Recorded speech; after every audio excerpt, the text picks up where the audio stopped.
سەرۆک ترامپ لە سیئۆلێ پایتەختی کوریایە باشوور گەفەیان لە کوریایە باکوور دکە. کورد و عەرەب ململانەی لەسەر ناسنامەیە تۆز خورمات و گەرم دکن. و رووسیا ئامادەکاریان ji بۆ کۆنفرانسێکی ئاشتیە لە سووریا دکە کورد وێ تێدا جه بگرن.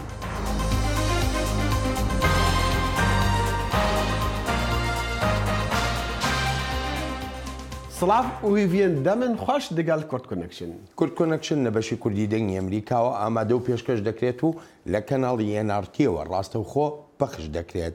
دەستپێکی کورد کۆنەکشنی ئەمڕۆژمان سەردانەکەی سەرۆکی ئەمریکایە بۆ وڵاتانی ئاسیا. ئێستا داناڵد ترامپ لە کۆریای باشوورە و دۆسەی سەرەکی و توێژەکانیشی مەترسیەکانی کۆریای باکوورە لەسەر ئاسایش و ئاشتی ناوچەکە و جیانیش.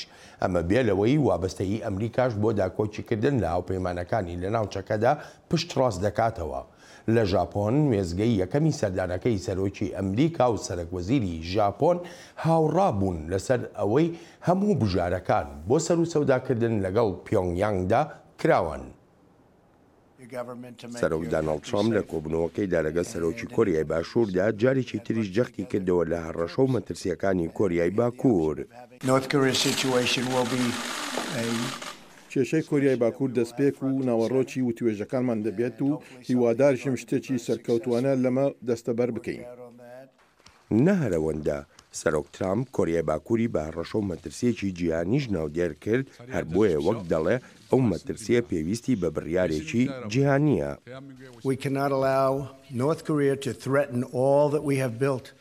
ناتوانین ڕێگا بدەین بە کۆریای باکوور ببێتە مایە هەڕەشە و مەترسی بۆ هەرچی شتێکی بنیاتمان ناوە.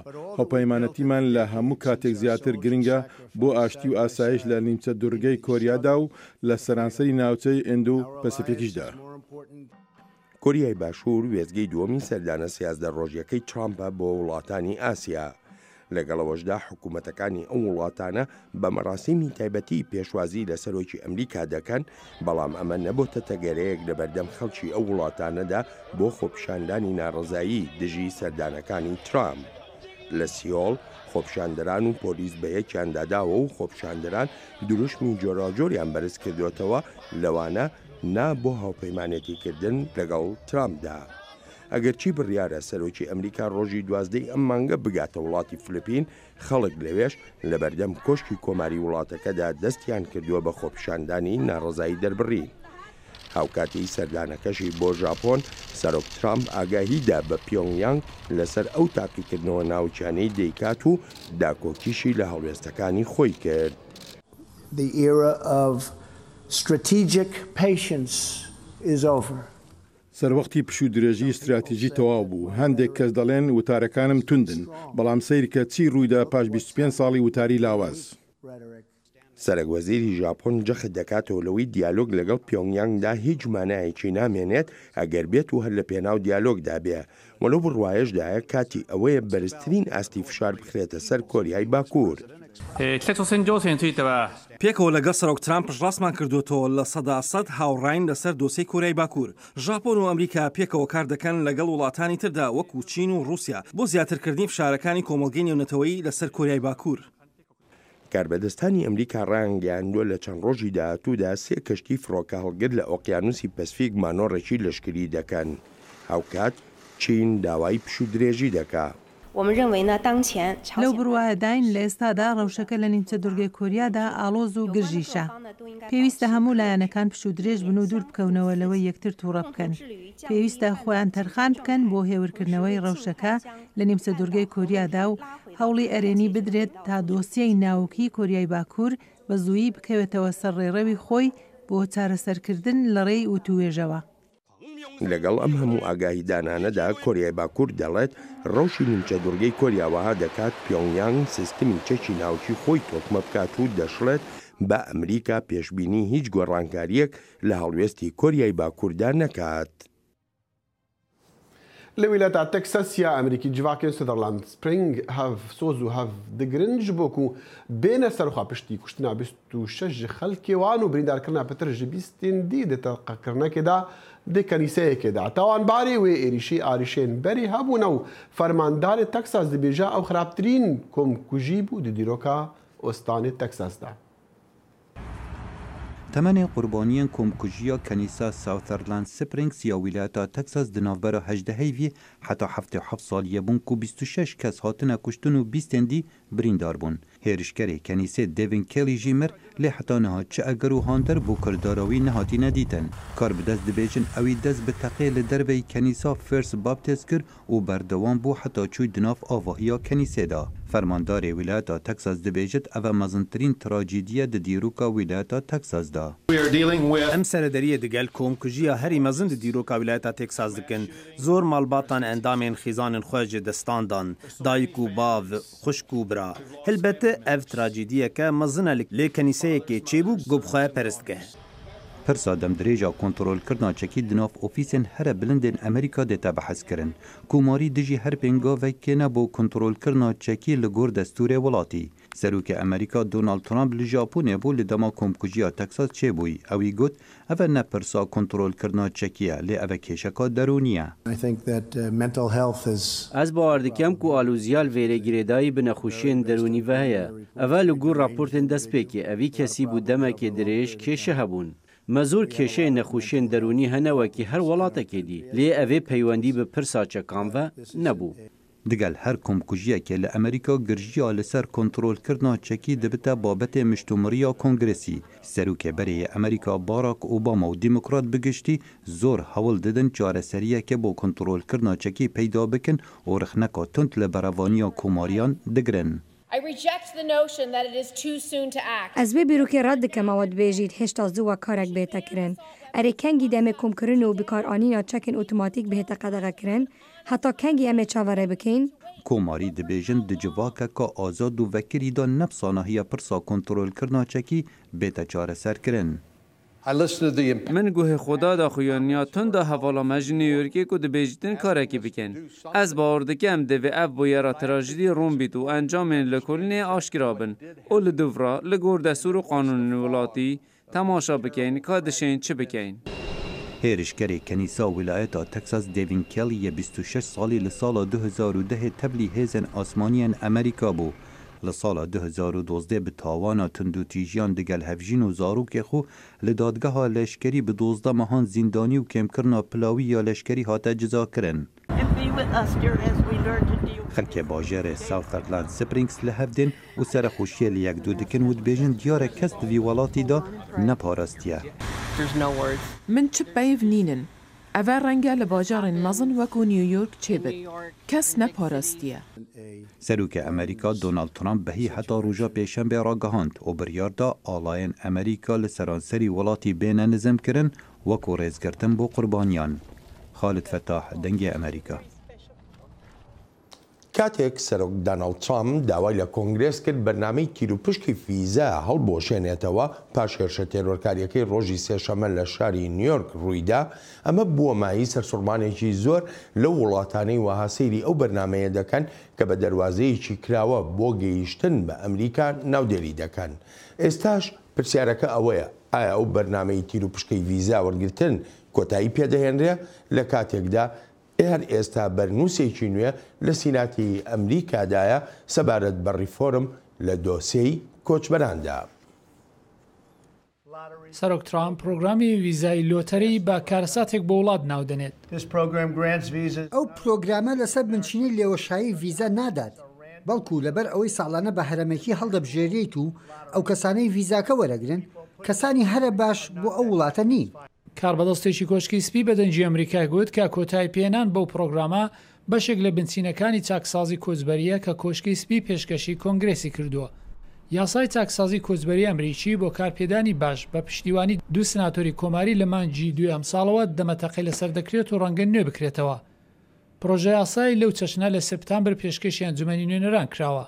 بەڵام پارێزەرێکی دیترۆیت کە پێشەنجی گروپێکی داکۆچی لە مسلمانانە با ئەسۆسیێتد پرێسی گوت کە نەمانی پرۆگرامەکە کارێکی باش نییە. فرەچەشنی هەمیشە ڕێگای بە ئێمە داوە وەک وڵاتێکی نمونەی هیوا و بەهێز و مسۆگەر بمێنینەوە.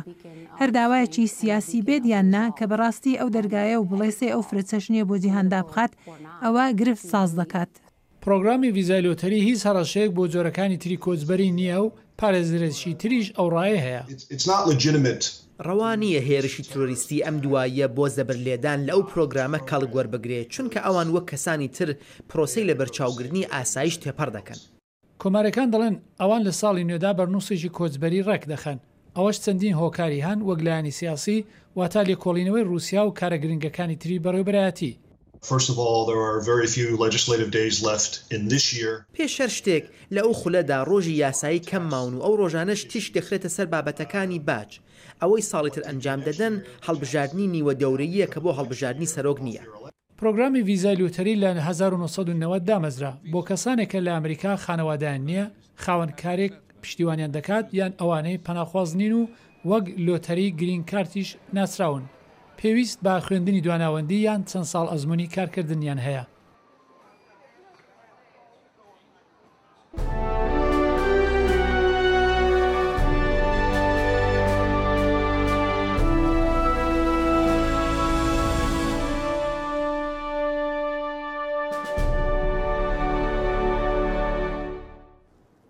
مشتومڕ لەسەر دۆسەی ناسنامەیی شارۆچکەی دووسخورمات بوو لە نێوان پێکاتەکانی ئەو شارۆچکەیەدا بەردەوامە لەگەڵ ئەوەشدا کە هێشتاش هێزەکانی حەشدی شیعبی شیعەکان لە دووسخورماتون.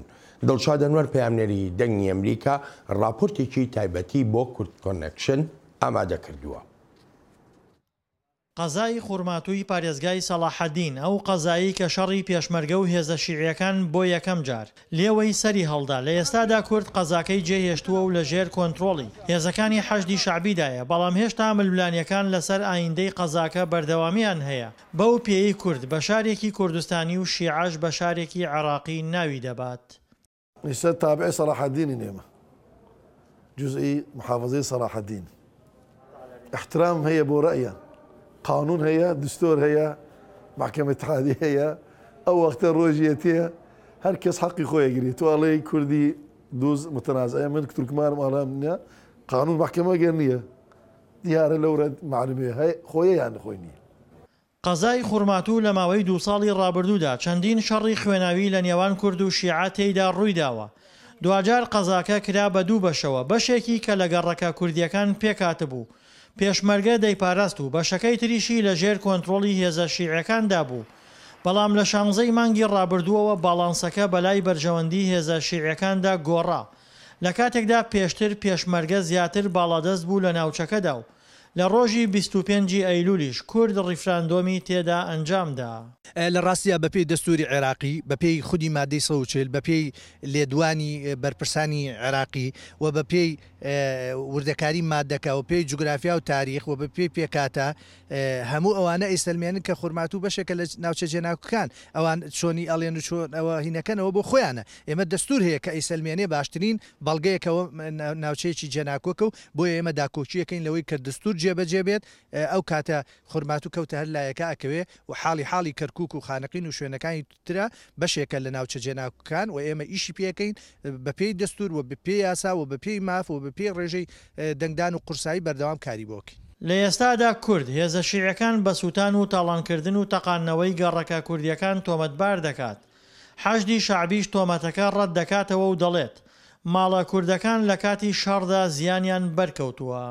بێگومان ئەو ئەزمونانە و ئەو سیاسەتانی کە حەشدی تورکمانی پەیڕەویەکات پێمانەڵێ جارێکی تر کورد ناتوانێت بە ئاسانی ئەو 50-60 کەسەی کە ئاوارە بووە بگەڕێتەوە ژێردەستی ئەوان دەست بکەنە تەسفیات هەر ڕۆژی یەکیشی تیرۆر بکەنە ڕۆژی هاوڵاتیەکمان بکوژن. بۆیە ئەبێ هێزی هاوبەشە بێ و هەموو ئەو حەشدوو هێزە عێراقیانە ڕۆیشتون کە بچنە دەرەوە و هاوسەنجی لە دایرەکانە لە دام و دەستگاکانە بە تایبەتی پۆلیس تەنها 100 پۆلیسی کورد هەیە، نێزگەی 800 پۆلیسی تورکمان هەیە. مەرجی کورد بۆ گەڕانەوەیان بۆ قەزای خوڕماتوو، ئاساییکردنەوەی دۆخەکە و ڕۆیشتنەدەرەوەی هێزەکانی حەشدی شعبی و پێکێنانی هێزی هاوبەشە لە کورد و شیعە بۆ پاراستنی ئەمنیەتی قەزاکە. بەڵام تا ئێستا هەنگاوی کردداری بۆ ئەمە نەنراوە و کوردەکانیش دوور لە ماڵ و حاڵیان ژیان بەسەر دەبن. دڵشاد ئەنوەر، دەنگی ئەمریکا، پارێزگای کەرکووک. ڕۆڵی ئیرانی دی شەڕ نژادی و تایفەگەریدا لە ڕۆژهەڵاتە ناوین جێهێ خەم و نەڕەحەتیا جوواکان نیف نەتەوەیە لە دەهان ساڵین نەڕەحەتیاندا ئەف وڵاتی پڕانیا شیعیان دناف چەندین وڵاتین پڕانیا سونیاندا ئارام و بێ کێشێن ئەولەهیە خۆڕاگرتیە ji بۆ شرۆڤەکردنا ڕۆلی ئیرانê di şer û nakokiyên rojhilata navîn da em mêvandariya Birêz Salah Bayezîd dikin ew nûnerê komala şoreşgêrî zehmetkeşanî Kurdistanî Êranê lêra li Washington kak Salah zor bexêr bê. Katê ke Hûtiyekan mûşek degirine Siûdiya Êran xetabare. Katê ke Herîrî dest li kirkişanewa dida Êran xetabare. Katê ke Heşdî Şeعبî Iraqî û hêzî Iraqî dîne nav Kerkûk Êran xetabare. Sûriya her دیسان ئێران خەوتە هێزی ئێران لە چیدایە دیارە وەکو دەزانین ئێمە بە تایبەتی هەر لە دوای سەردانی شۆڕشی ئێرانێکە ئەو کاتی خۆی ڕێبەری ئیسلامی ئێرانە خومینی کە وەکو پەیامێک ناردی کە شۆڕشی دەبێت بنێرێتە دەرەوەی سنوورەکانی ئێران. ئێران تەنیا نابێت لە ئێمە لە چوارچێوەی هێزێکی شیعی ئیدۆلۆژیکی سەیریکەین. تێکەڵاوێکش بۆ دەگەڵ بەشێک دەگەڵ ناسیۆنالیزمی ئێرانی کە کاتێک باسی ئیسلام دەکا باسی ئاین دەکا بەڵام هەمان کاتی شەڕی هەیە کە خەلیجی کەندا و دەبێتە خەلیجی فارس. یعنی دووشتی بە پێچەوانی توانیوە کاڵکر وەرگرێوە ناوچەکە بەرەو ئاژاوە بەرێ. ینی هەروەها لە کاتێکدا کە دەبین هێزەکانی داعش القاعدە وەکو تونڕەوی جیهانی سونی بە تەروریز ناسراون بەداخەوە ئەو شتە ڕوبەڕووی ئێران نەبووتەوە ئەگەر چیت زۆر لە مێدیاکان هەندێک جار بە تایبەتی لە ئەمریکا دەوروژێنرێ ئەو باسا بەڵام بەگشتی لەسەر ئاسی جیهانی دەبێت ئەو هەنگاوانە وەکو تروریزمی دەوڵەتی بناسرێت کە دەوتری کە شیعەگەرایەتیش بەکاردێنێ وەکو جوڵانەوەیەکی سیاسی بێژگلەوەی جوڵانەوەیەکی تایفەگەری و مەزهبی بێ بەڵێ بێگومان یعنی ئێستا سیر کە ئێران چ دەورێکی هەیە توانیوێتی لە ئەفغانستان لە پاکستان شەڕکەر بەرێت بۆ سووریا. هێزی شیعی باشووری لبنان کە هێزێکی زۆر بێدەسەڵات بوون پێش شۆڕشی ئیسلامیێران توانیوێتی بکاتە هێزێک ئەو ڕۆژانە کە سعد حەریری دەستی لە کاتشەشاوکی دەوڵەتی و دەوڵەتێکدا دروست بوو. بەو مانایە کە ئێران توانیتی بەڕاستی هێزی خۆی هەژمۆنی خۆی لەم ناوچە داسەپێنێ و ناوچەکە بەگشتی ڕوبەری مەترسی بۆتەوە. ئیسرائیل زۆر زار نێشارێتەوە کە ئەگە بێت و ئەمریکا یا ئەو هاوپەیمانانی ناوچەکە شتێک نەکەن خۆی ڕاستەخۆ وڵامی دەبێت بۆ ئێران. باشە دەستێوەردانی ئێران لەو وڵاتانەدا لەو کێشانەدا کە لە هەرێمەکە داهی ئەمە هۆی ئەوەیە کە ناو خۆی ئێران ئارام بێ و کێشەی سیکوریتی و وەکو بڵێ ئاسایش نەبێ. بەڵێ بێگومان ئێران ئێستا نەوەی دوم سێومی دوای شۆڕشی ئیسلامی هاتوونە سەرکە ئەو بیر و باوەڕە ئەو ئایدۆلۆژیەکە لەنەوەی یەکەمدا بوو بەرەبەرە کاڵ دەبێتەوە. بەشی زۆری ئێران جوانانێکن کە دوای شۆڕشە دایک بوونە. ئێران پێویستیتی نێشیان شاروێتەوە لە ڕێگای فەرماندەکانی سوپای پاسداران لە ڕێگای خامنەیە بوورە کە بۆ خاتیەوە کە ناو ئێران ئیستیقرار و ئارامش بێت پێویستە کە بەردەوام ناوچەکەدا ئاژاوەدا بێت و تا ئێستا کاری پێکراوە بە و شتاوە کۆمەڵێکشتیش بۆ ڕوخانی سەدام حوسێن لە 2003 گۆڕانکاری ناوچەکە بۆ کە بە قازانجی ئێران شکاوتەوە و کشانە و دەزەکانی ئەمریکا ئەمریکا کشانەوەی لە ڕاغراگەیان توانی کە دەست ئێرانی بەتەواوی کردەوە کە بتوانێت بەتەواوی هێمنە بکا بەسەر عێراقدا. تو بڵی ڕۆلی ئێران لە هەرێمی کوردستانی عێراقدا بە تایبەتش دوای ڕفراندوم و دوای ئەوەی کە هێزەکانی عێراقی و حەشدی شەعبی ئەوانە هاتن چەندین کەرکووک و چەندین شوێنی تری کوردستانیان گرت چۆن بێ لەمە دووە؟ پێگومان ئێران دەورێکی سەرەکی بووە کە لەو هێرشانەکە بۆ کوردستان کراوە. تەنانەت فەرماندەکانی پێشمەرگە کە دوای شەڕی کەرکووک ئاماژەیان کردو کە هێزی تۆپخانی ئێرانی کە لە عێراقدا بوون و خودی دەوڵەتی عێراقش کە ئەو هێز ئێرانیانەی کە سپای پاسدارانی وەکو ڕایوێشکار بە ئاشکرا باسی کردو و هەرێمی کوردستان بەتایبەتی دوای ئەو گۆڕانکارانی کە دوای 16 ئۆکتۆبر کراوە مەترسی وەیە کە ئێران پلانی دیکە هەبێت کە هەرێمی کوردستان بەرەو دوو ئیدارەی بەرە دەست بەرێ بۆ سترینەوەی ئەو فدراڵیە کە لە ماوەی چاردەسا ڕابرتوانیتی هێزێک بگرێەوە کوردی چوار پارچە حچاوی لەو ناوچەی بچووکەیە بۆیە ئەو مەترسیانە هەن. باشە بە کورتی کاک سەلاح بۆ کۆمەلگای نێونەتەوەی و ئەمریکاش شەڕی ئەو کۆمەڵانە دەکاتن ئەو ڕێکخراوانە دەکاتن کە ئێران پشتیوانی دەکات بەڵام ڕاستەخۆ شەڕی ئێران ناکە. من پێم وایە بەشێکی بۆ دەگەڕێتەوە کە دوای هێرشەکان یازی سپتامبر ئەمریکا توانی بیر و ڕای جیهانی بەخۆی ڕابکێشێت توانی بچێتە ئەفغانستان بچێ بۆ عێراق بەڵام دوای چەندین ساڵ کە ئەو دەو چەق بەستووی عێراق و ئەفغانستان داماوە کۆمەڵێکی پارێکی زۆر سەر بوو هێزێکی زۆری تێداچوو ئێستا بەرەبەرە دەیەوێت زۆرتر لە ڕێگای شەڕی نیابەتیە پراکسی شەڕی ئێرامکە و ناهێ ڕاستە خۆ بچێتە بۆ دەستەکانی خۆش سەلاح بەعزی نوێنەری کۆمەڵا شەڕەشگەری زەحمەتکێشانی کوردستان ئێران میوانەی کورد کۆنەکشن بوو رووسیا ئامادەکاریان دەکات ji بۆ کۆنفرانسێکی فرەنژادی سووریا هەفتیابێ لە سووچی لە گۆڕا ڕاگەهاندنا رووسی کوردین سووریا وێ بەشداری جڤینان بن کاربەدەستێکی ji دەنگی ئەمریکا ڕاپشت ڕاست کرد ku داوەتنامەیە فەرمیە بەشداربوونی ji ڕێبەبەریا خۆسەرڕا یا کوردان هاتیە. هەولەدانین رووسایە ji بۆ لە دارخستنا کۆمبوونەکە ji بۆ aliyên Sûrî berdewam dike. Kurdên Sûriyayê jî ne bi yek nerînê ne taniha û hin alî bi gumanên got Rûsyayê bikaribe bi xwedîkarîna çara siyasî be li Sûriyayê. Partiya Yekîtiya Demokratîk PYD dibêje heger kongir were li darxistin ew amade ne got hazir bibin. Cara yekem em wekî pêkhatiyên xweseriyan demokratîk em hazir dibin. Heft civîn çêbûn ji Cinêvê heft civînê sîtana çêbû em hazir nebûn. Herkes zanê got her çarde civîn yan kongre binkeftî bûn jî em karin bêjin sebebekî ji esbabê an sedemekî ji sedemên sereke got binkeftî bûn got hêzên demokratîk هێزن خودی باندۆر و تەوی وا ئەم یعنی ئەم وەکی پێدێ ئەمژی تەبلی وا هێزانەیەکی ئەم حاضر نەبوون لە عالیەکی دن هێن پارتیên din yên rêveberiya xwesera demokratîk jî ew jî beşdarbûna xwe tekez kirin. Serokê Partiya Aştiyê Birêz Talal Mihemed dibêje got li ser daxwaza federalîzmê hemû partiyên rêveberiya xwesera demokratîk li Sûriyayê ew ê beşdar bibin. Serwî esasî jî em jî hazirin beşdar bidî çi kongrî bin û em nerînê xwe bidin. Li ser wan nerîna em nîqaşkin yanî bibi xalek sereke hundirê wan kongrat mesela federalî Sûrî bi federalî em amade ne em yanî di beşdarbûnê de em erînî lê nerin. Li aliyekî din Kurdên Sûriyayê hevalê hevbendiya navnetewiya li şerê lê dijî Daişê de ne û bi taybet hevalê Amerîkan e. Hin çavdêr dibêjin got danûstandinên Kurdan bi Rûsar e wî bandorekê neyênî li ser hevaltiya Kurdan û Amerîkan bike.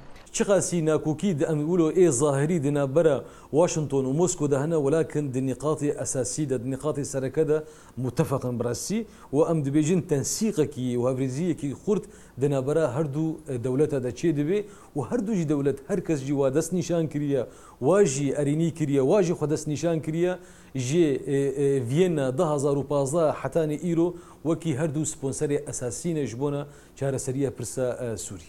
Hayakîjan radeyê Rûsyayê dikare çareyeke siyasî li Sûriyayê werîne holê. Di dema got hevalên rejîma Sûriyayê li gorî hin çavdêran mîna Îranê kelemeke serekeye li pêş çara siyasî û bi taybet li dijî sistema federalîzmê ne got ew bixwe daxwaza Kurdan e. Rojnemavan Hesên Zêdo bi gumane got Rûsyayê bikaribe kelema Îranê li Sûriyayê derbas bike. Rast kelem hen ji ber bercewendiyê Îran û pêv Tirkî jî danûstandinê Îran û Tirkî gibi hevdû xurtbûn û bercewendiyê xwe hevbeş hundirê Sûrî diçê dikin. Kurdên Sûrî tevî ne bi yek lêvegera xwenî ya siyasî ne lê di heman demê de daxwaza wan ya sereke got Sûriyaya pêşeroj ne navendî be û federalîzmê be.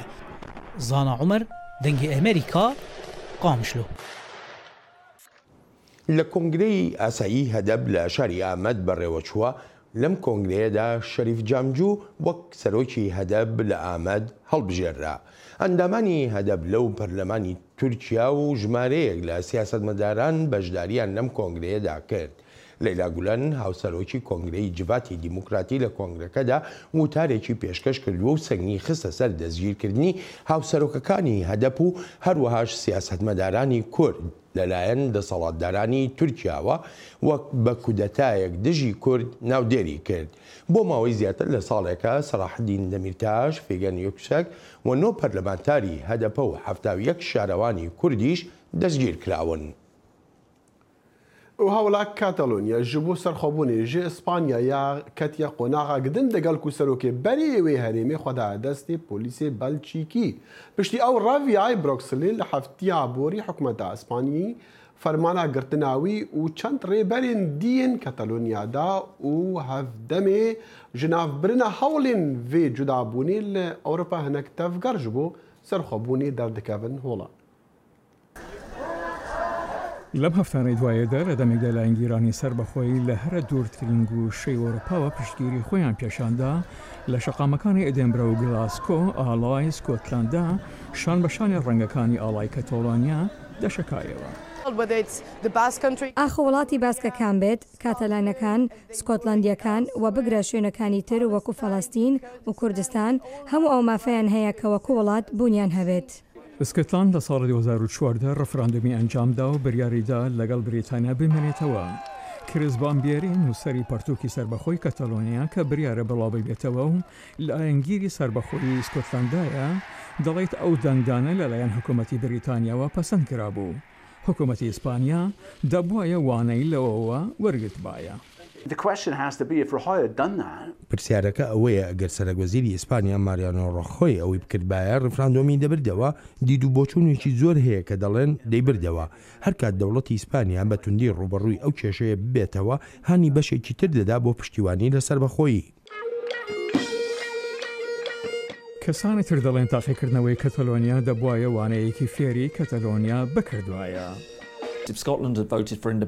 ئەگەر سکۆتلاندا دەنگی بە سەربەخۆی بدابایە ئێمە دەزانین بریتانیا ڕێگای دەدا بە ڕێگای خۆیدا بڕوە بەڵام ئیسپانیا بێ چەند و چون وتی نا و کۆمەلگای نێونەتەوەیی پشتگیری لە ئیسپانیا کردووتی ئێمە نامانەوێ ئەم فەرمانڕەوایانە دڵگرانکەین.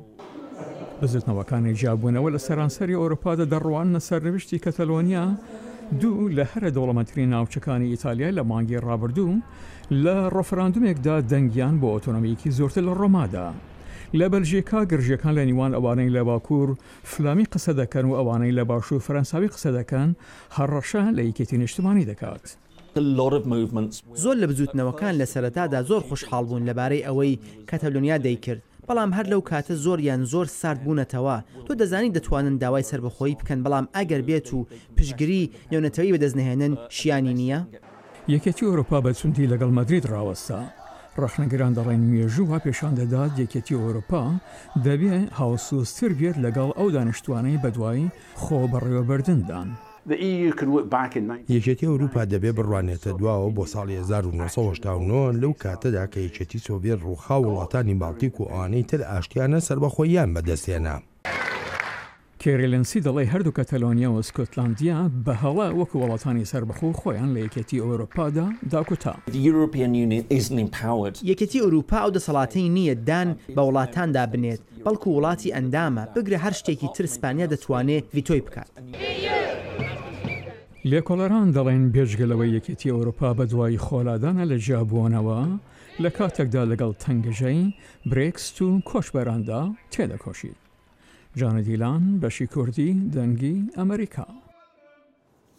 وەگەرخستنەوەی هەناسەدان دەشێ ژیانی مرۆڤ لە مردن ڕزگار بکە بەڵام قورسە پزیشکەکان بزانن ئایا لەو ڕێگەیەوە کەسەکان ڕێژەی پێویستی ئۆکسجین وەردەگرن یان نا. ئێستا وەک زاناکان دەڵێن بە بەکارهێنانی تەکنۆلۆژیا دەزانرێ ئایا کەسی نەخۆش ئەو ڕێژە پێویستەی ئۆکسجینی وەرگرتووە یان نا. ئەف قایش ئەلەکتریکن بچووک لە کەمەرە نەخۆشی بەڵاو دکە. ji ber biçûkiya wan yek hest pê nake lê bi rêya kompûterê yek dikare bibîne çend oksijîn diçe nav sîpelakê. Amîrên mîkanîkiyên paqijkirina ba dibe jiyana yekî biparêzin lê her wiha xirabiyên wan hene ji ber ku laşê mirov fêr nebûye alavek têde be. Bi çavdêriya me jî mirov dikare bi asanî qonaxa oksijînê bizane ku diçe nav sîpelakê. Regional distribution of ventilation. Em paqijkirina ba dipîvin. Loma em çavdîriya ba dikin dema derbasî pişikê dibe. Bi zanyariyên zêde, doktor dikarin rê li nexweşiyên bi sîpelakê ve girêdayî bigirin. So the next step will be human clinical trials. Qonaxa bê em ê têstan li klînîkan bikin û encamên berê li ber encamên nû danên da ku me pîvanên standard hebin. Tanha ev teknolojiya nû tenê li ser sîpelaka berazan hatiye testkirin. Lê lêkoler hîvî dikin ku rojekê ev teknolojiya li hemî nexweşxaneyan belav be. هەڵبەتە دەخیلێکی لە گرنگیەکانی تری ئەم ئەمریکا زاناکان با بڵین دایان هێناوە هەر ئەوە نییە کە بزانی بڵین ئەو ڕێژەی ئۆکسجینەیە چێتە ناوسیەکانەوە چەندە بەڵکو گەیشتنیشی بە ناوسیەکان چەندێکی سیەکان پڕ دەکاتەوە ئەگەر لە کاتێکان نەخۆشیەکانی سی هەبێت. هەر سڵامەت بی. دقل تماشافاني كل كونكشن خضع هاتا رجعيني أرشاد